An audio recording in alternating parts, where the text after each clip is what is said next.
Hey guys, welcome to my channel. My name is Dr. Tom LaHue, and today we are going to have a sappy video about Thanksgiving.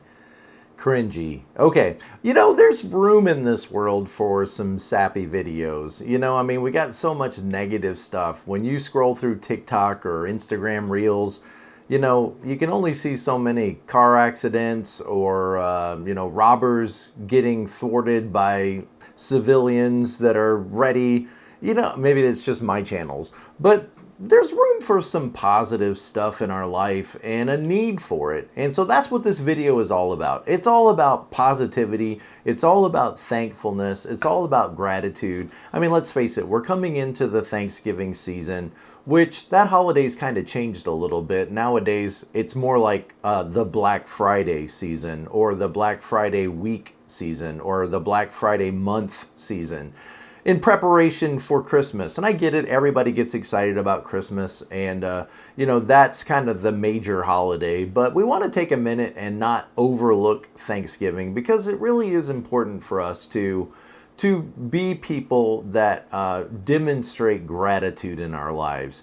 There's been a lot of research on gratitude and mindfulness and these topics and how it improves our lives and our outlook. And so what I want to do today is I want to talk for a minute about gratitude, why it's important and what it can do for you, how it can get you out of this dark funk that you might find yourself in at times, and then also look at the Enneagram and sort of just give a nod or a tip of the hat to every type and say thank you for what you're bringing into the conversation. Each of the 9 different types. So 9 different ways to say thank you. I haven't decided what I'm going to call this video. 9 different ways to say thank you, or another sappy Thanksgiving video. I don't know. We'll see. Okay, so just a reminder, in the description below is a link to my channel, tomlahue.com. What do? I do Enneagram coaching. And you might think, what is that? Well, people from all walks of life sometimes find themselves kind of stuck. Not sure if I should take this job or that job, or I feel like I don't have my motivation, or I've lost my zest for life. I'm not sure what my purpose is, and I love the Enneagram, and I want to talk to somebody that knows something about the Enneagram, and I want to work through some of these things that are keeping me stuck in life. Also, a lot of what I talk about with people is relationships. So, relationships can be challenging at times. And sometimes the people you love the most, you have sometimes the hardest time getting along with. And it's not a bad thing. It's just reality. And sometimes we need help navigating through our relationships and, to come back to a more loving marriage or a more loving place. And the Enneagram is just a great tool to help us know more about ourselves, what our purpose is in life, and how to get along with each other. And so this is the kind of work I do. If you're interested in that, go to my website, tomlahue.com, and look at my Present to Life coaching package. It's my signature coaching package, and it lasts 3 months, and it's a game changer, okay? And when you sign up for that, you get all of my on-demand courses for free. So for a year, I have 8 or 9 or something. I'm always adding to those on-demand courses, and you can have access to all those certificate programs free for the year while you're when you choose to go through my coaching program. All right, so let's jump into this topic today, gratitude. And first, let's just get really sappy and let's talk about what are some of the benefits to having a gratitude mindset. And then we'll look at each of the 9 Enneagram types and sort of say thank you for what you're bringing into the world. But first of all, why is it important for us to even care about gratitude? We've all been around that person, and maybe it's been us at times. We've all been around that person that doesn't have any gratitude. And you would probably describe them as being self-centered or self-referencing or selfish. And, this is definitely going to limit a person's interactions with others, and they may not understand why people don't want to be around them, because nobody wants to be around somebody that's selfish. Nobody wants to be around a crybaby that's always complaining that things aren't fair for them and that they're not getting the opportunities or the respect or the nobody wants to be around that. And people might be nice and not tell you that, but they will just withdraw from you, and you will find yourself sad and alone and miserable. And we don't want that for you. We want you to experience life with joy and happiness and positivity and with purpose and meaning. And gratitude immediately gets you to focus on the bright side of life. When you're focused on the dark side of life and everything looks discouraging and you're not being treated fair and nobody understands, if you focus on that and focus on those feelings and give fuel to those feelings, they're just going to grow. And you're going to go deeper and deeper into your spiral of despair until you're fully depressed. And that's okay. I mean, if you need to be depressed for a while, or you need to sort of retreat to your cave and lick your wounds, that's okay. It's not a bad thing. You're not being bad for doing this. It's just, you might want to decide, how long do I want to stay here? It's okay that you're here, but realize people probably don't want to interact with that, and it's going to be a strain on your relationships. And you're really not making anything better. And I'm all about let's make it better. Like, what can we do right now strategically to try to get ourselves out of this gloomy pit that we've fallen into and move back to a more gentle, more peacefully minded, more positive outlook in life? What can we do? One of the things that you can do right now is to start to move your mind toward things that you're thankful for. Gratitude. In other words, you may think, well, I lost my job, I lost my marriage, I'm going to lose my house. What do you mean, gratitude? I have so many things that are against me and so many things that are making life hard for me or difficult for me. And that may be true, and I don't want to minimize those things. It's just, well, let's take, for example, do both of your eyes work? I know that sounds ridiculous, but do both of your eyes work? Realize there are thousands, maybe millions of people across this globe whose eyes don't work. They're blind. Do your ears work? You say, oh my goodness, Tom, you're so ridiculous. Okay, well, my brother, Michael, was born deaf. His ears don't work. And he has somehow managed to make it in life in spite of this handicap, in spite of this disability.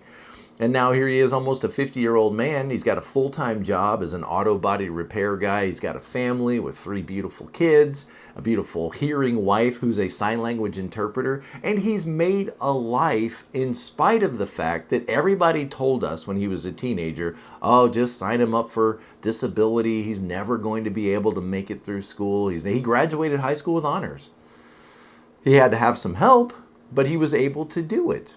Went on to learn sign language and has had an amazing life. And I have a daughter with Down syndrome. Okay, Madison, she has Down syndrome and she has challenges. I have a grandson with Down syndrome. They have challenges that make life exceptionally difficult for them. And yet they still have a very rewarding life filled with meaning and purpose.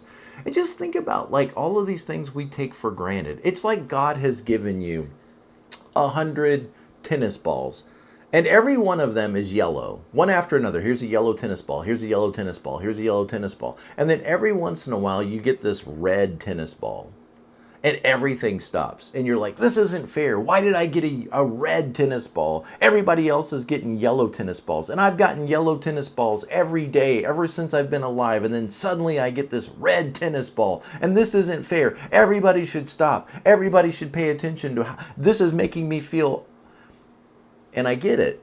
It feels awful when something comes your way that you didn't plan, that you don't want, that you didn't expect. It's kind of like getting a red tennis ball.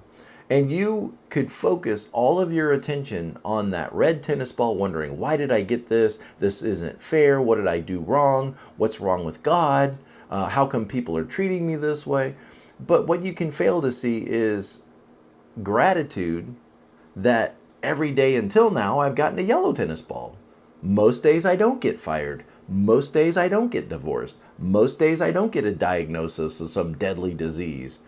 There are those bad days or those rough days or those dark days where you get the red tennis ball And it's easy for you to forget about all the positives in your life and focus all of your attention on this one thing that is difficult, this one thing that is challenging, this one thing that you wouldn't pick or you wouldn't select, this obstacle in life.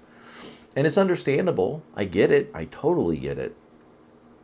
But where do you think your mind's going to go when you focus all of your attention on this one thing that, is unpleasant? Of course, you're going to get frustrated, angry, discouraged. Now, you might go the other way and be like, okay, I'm going to find the resolve. I'm going to overcome this. I'm going to...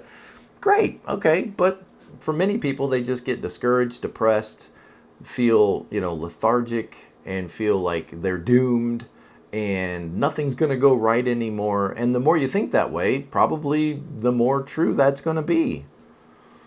But the moment you look back at the other 99 yellow tennis balls and you say, wow, I've got so many things to be thankful for, why am I focusing my attention on this one thing that isn't the way I would pick it?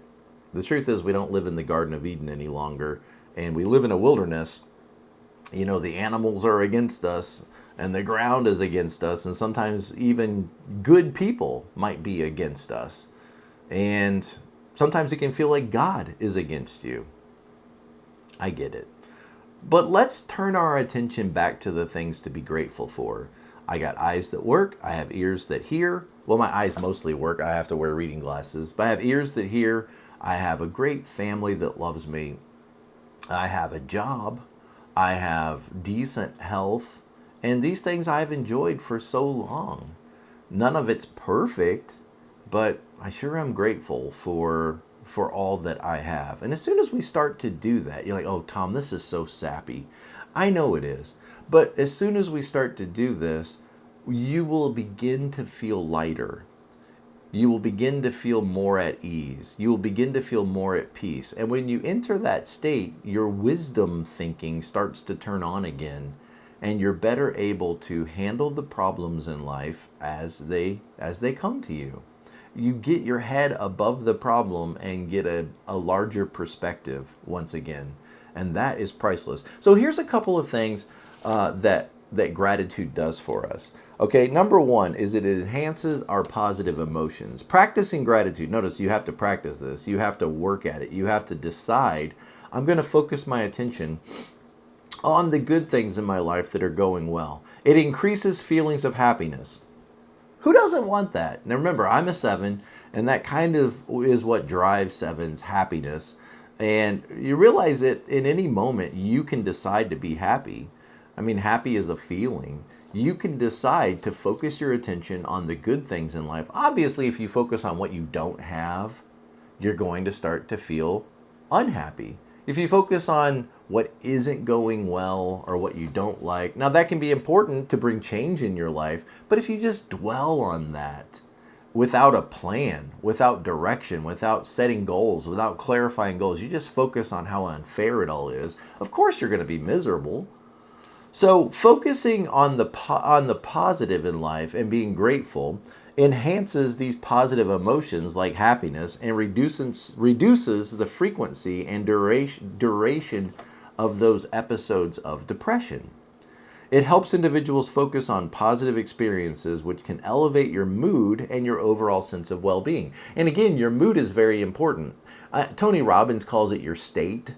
Richard Carlson, the author of Don't Sweat the Small Stuff, one of my favorite writers, he calls it your mood.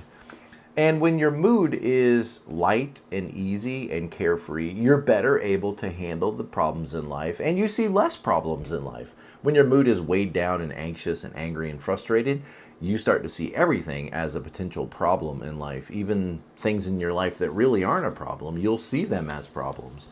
It reduces toxic emotions. Regularly expressing gratitude can decrease feelings of envy, resentment, frustration, and regret.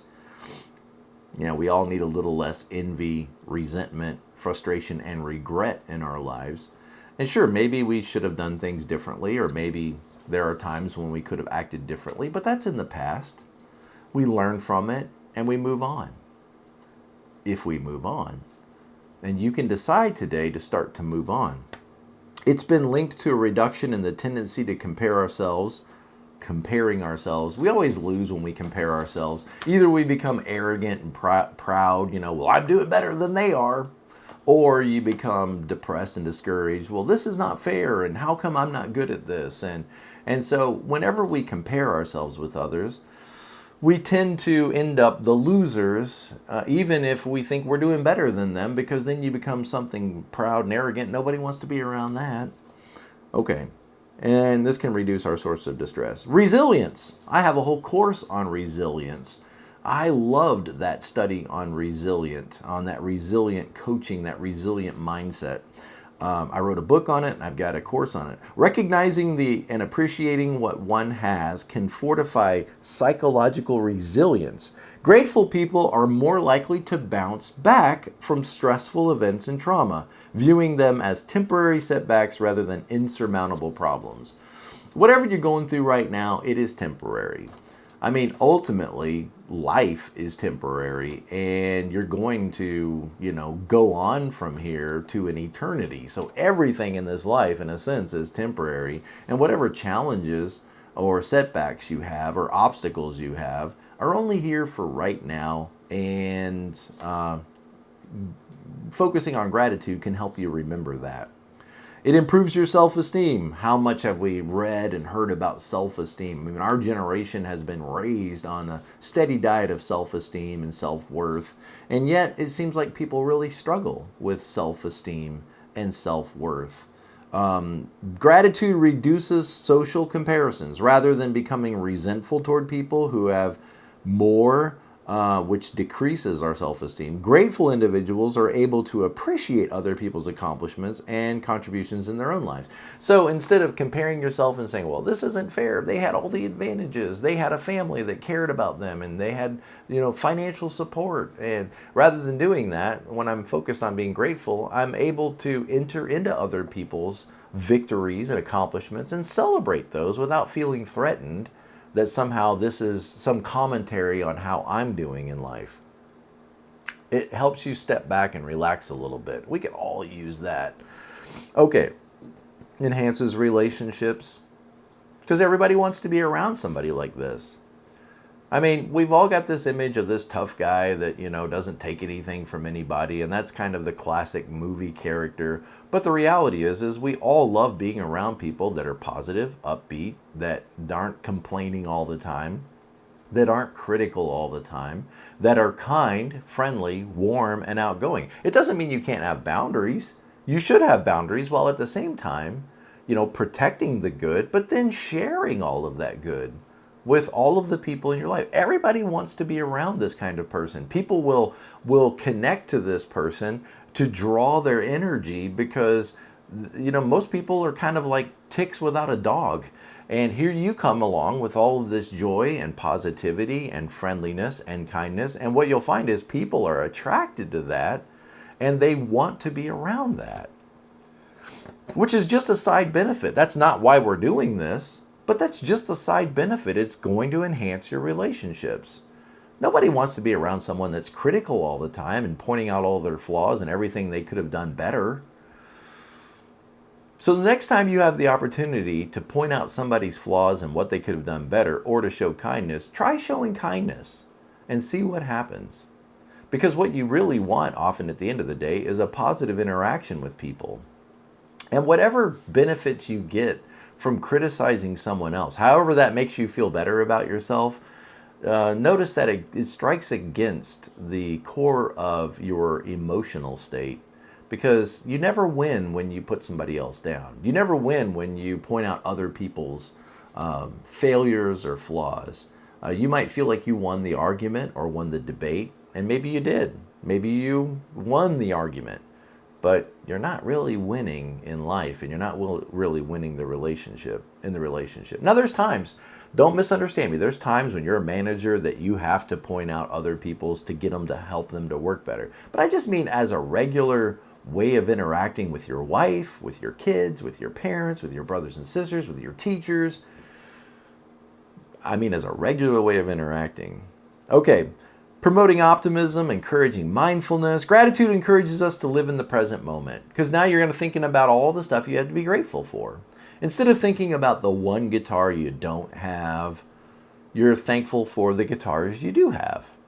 Instead of thinking, about the vacation you can't go on, you might think about the wonderful vacation that you went on last year, or the wonderful place that you live with so many opportunities right in your own backyard.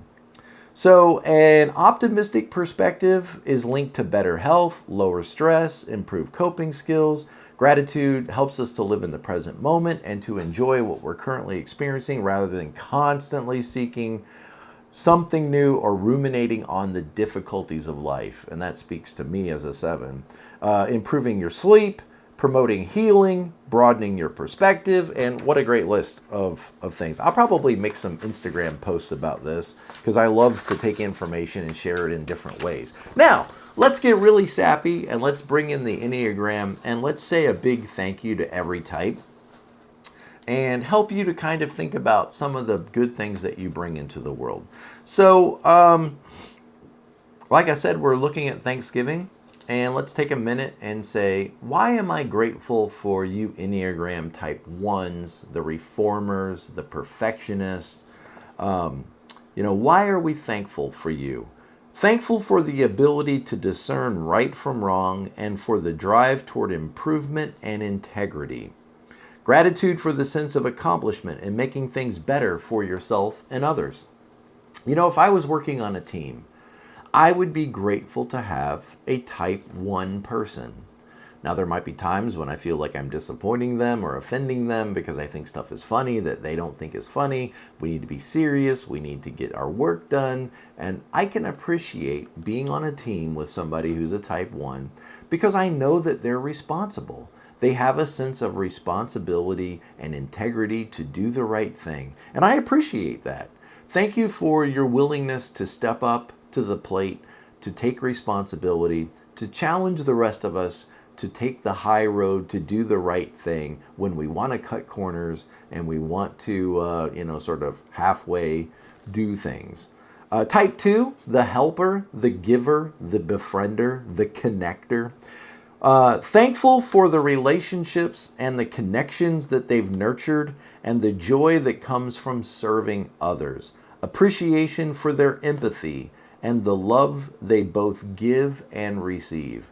And if I was on a team and I had a type 2 person, I would be thankful for the warmth, for the kindness, for the attention that they show to each individual person, remembering birthdays, remembering favorite colors, remembering the people's names and their family members' names.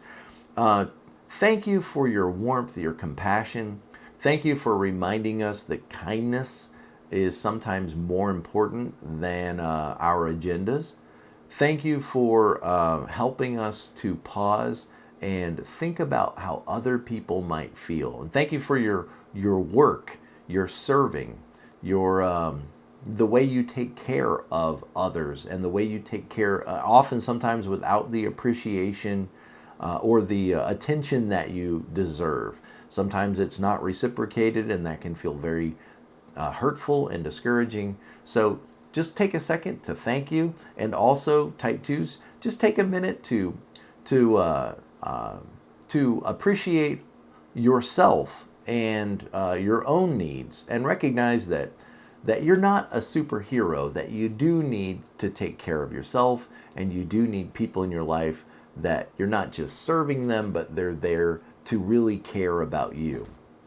And if you don't have those people in your life, I'm really sorry. I hope that you have the people in your life that love you and that help you with your need and needs. Okay, type 3s, the achiever. The performer, the get it done guy, thankful for their success and the motivation that drives them to achieve their goals. Grateful for the opportunities to inspire, lead, and the recognition that you've earned. And if I had a type 3 person on my team, I would be grateful that they are challenging others to be inspired and motivated to accomplish more. So many times we can become comfortable with the status quo. We can be comfortable with the way things are. with how they've ended up, and we may not push ourselves to improve ourselves or our situation. And it's helpful to have a type 3 on the team, reminding us that, if we tried harder, if we put a little more effort, if we focused our attention, we could move to the next level. And that is a great person to have on a team. Somebody that'll take you under their wing and challenge you in a very positive way to aspire to more in your life. My son Harrison is a type 5, and he's got a friend in his life who's a little bit older, who's a 3-wing 2, that has kind of taken him under his wing and is helping him work out and get into shape and inspiring him and encouraging him and challenging him. What a great work for a 3-wing 2 to take you under their wing and inspire you to be healthier, or inspire you to accomplish more, or to become all that you could be. Type 4s, the individualist, the dramatist, the romantic. Type 4s, thankful for their depth of feelings, their creativity, and the unique perspective they bring to the world. Gratitude for the moments of profound beauty in life and the authentic connections they create. And so if you have a type 4 on your team, you could be grateful and thankful that this person's going to be honest with you.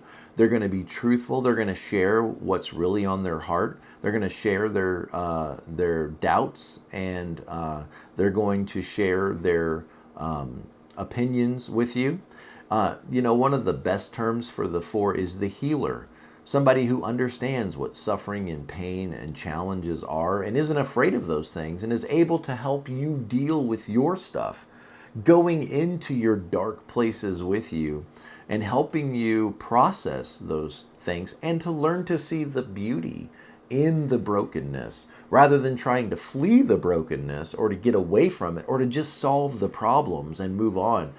4s sometimes are really good at helping you process some of these dark things or this baggage in life, and not to deny it or to run away from it or to try to polish it up, but to really accept it and to learn to accept it and to live with it, and then to come out the other side grateful with gratitude. Type 5, the investigators, the observers, thankful for their curiosity, their knowledge, and the capacity to understand complex ideas and concepts, appreciation for the time spent in reflection, and the private space that they cherish. 5s, if I had a 5 on my team, their cool manner of not getting overwhelmed by all of the stressors that everybody else, when we're hitting the panic button, when we think we've got to do something, we've got to take this action, it's helpful to have that 5 on the team to bring us back and ground us and make sure that before we act, we're really acting on the best information possible.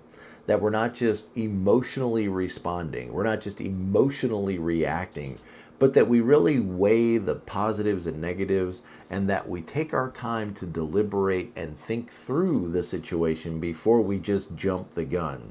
And to have somebody that is able to filter out all of the psychological information, all of the relational information, all of the emotional information, and really bring us back to the core facts of the matter. Somebody that reminds us that boundaries are important and that what we focus our energy and our attention on is important. Thank you, 5s, for keeping us grounded. Thank you, 5s, for asking us questions and challenging our information, challenging our belief system. Type 6s, the loyalist, the skeptic, the loyal skeptic, the sweet and sour, the hot and cold, the guardian, the protector, thankful for the support systems they have and the sense of security that they've built. Gratitude for their inner guidance and the loyalty they've cultivated in their relationships. When I think about 6s, I think about the concerned person. The person that's concerned that we have all of the facts, that we're not being lied to. The concerned friend, the babysitter, the guardian, the protector. When I think about 6s, Why would I want them on my team? I want sixes to continually challenge us with questions and make sure we're really being honest and that we're facing facts as they are, like a five in some ways. Also, I think about sixes as being that person that is willing to go with us into battle. And even though their sin is fear, they are loyal people who will get to the bottom of things and make sure that everyone's held accountable. And sixes at their best are very loyal, very straightforward, and I appreciate that kind of person in my life that stays with me in the challenges. When everybody's turned their back on you, when everybody has walked away from you, when you're lost, when you're alone, when you are overwhelmed, to have that companion, that guardian with you, that loyal friend who doesn't give up on you, who makes sure that you're doing okay. Type 7, the enthusiast. Thankful for the abundance of experiences that life offers and the optimism that propels them forward. Grateful for the adventures they've had and the freedom to pursue their passions. Why would you want a type 7 on your team? Well, to help keep things moving in a positive way, to be able to think outside the box, to be able to brainstorm new ideas, to see the positive, to turn our eyes back up to the sunlight, to stay focused on potential, to stay focused on opportunities, to keep us from being dragged down in this bog of pessimism and discouragement, to remind us that life is filled with opportunities. Life is filled with potential, and to help us to focus on some of those positive things when we've gotten too serious or too organized or too disciplined, and we need to lighten up a little bit in our lives. And all of us could use that at times, when we just need somebody that will be there to lighten up things. Type 8, the challenger, the maverick, the independent. Thankful for their inner strength, their resilience, and the ability to overcome challenges and obstacles. Appreciation for the impact they have made, for the protection they provide for those they care about. So why would we want the type 8 on our team? Well, we need somebody who's just willing to bulldoze over those obstacles, who says, come on guys, let's get serious, let's move forward, we can do this. Somebody to give commands and get the team moving forward. Yes, there may be others who see the potential, there may be others that can challenge us to higher levels, but sometimes you need the field marshal out there just barking orders and getting people to move, challenging us to face our BS and our excuses, and to get real about what's in front of us. And that voice of leadership and command that isn't afraid and doesn't operate on fear, but is willing to just push forward and push the boundaries that need to be pushed down. And all of us can use that from time to time. All of us need that from time to time. And finally, type 9s. Thankful, the peacemaker. What are some other words for type 9s? The peacemaker, the person with all the perspectives, the comfort-seeking, harmony-seeking idealist. Thankful for the peace and harmony they find and foster in their environment. Gratitude for their ability to see multiple viewpoints and for the unifying role that they play in their communities. So somebody's got to keep us together. Somebody's got to keep us working together. We're all so driven sometimes toward our own agenda that we sometimes fail to realize that we're on a team and that we need one another. And 9s have this way of bringing a warm blanket into a hostile environment and letting us remember, bringing that remembrance back that we need to slow down for one another, we need to work together, we need to listen to each other, and that harmony is something that should be valued. That what good is it if we accomplish all of these things on our own, but we don't ever learn to play together as a band? And sometimes 9s can have a hard time seeing what they bring to the team, like as we all can at times, especially when we're discouraged. But think of like the band leader conducting all of the members of the orchestra to play together in harmony. And nines, you may beat yourself up because you don't feel as driven to accomplish the agenda and the goals as others. But what a great person to have on our team to make sure we slow down and really learn to listen and work together. So here's 9 different things to be thankful for, or people to be thankful for. 9 different perspectives about Thanksgiving. And regardless of what your type is, or regardless of who you live with, you have something to be thankful for. If you're on this side of the dirt, you have something to be thankful for. And you have people in your life that you're trying to love and are trying to love you. And the Enneagram, once again, is a super tool to help us be more compassionate with one another. So I hope that as we go forward to this Thanksgiving season, that the Lord brings to all kinds of things to your mind that you have to be thankful for, that all of these mercies and graces and kindnesses that have been shown to you. And I hope there's people in your life that support you, that will foster this kind of gratitude in your life. But ultimately, it comes down to a decision. Are you going to focus on the one red tennis ball that you got, or the 2-3 red tennis balls that you got that you wouldn't pick? Or are you going to focus on the 98, 99 yellow tennis balls that you've been given? All right, guys, thank you. We're working at this together, so let's be grateful, and I'll see you next time. And as always, be present to life. Don't miss what's right in front of you because you're focused on how things could be better, or on what didn't go right, or what should be improved, that you're not able to fully embrace life as it is in front of you right now. I'll see you next time.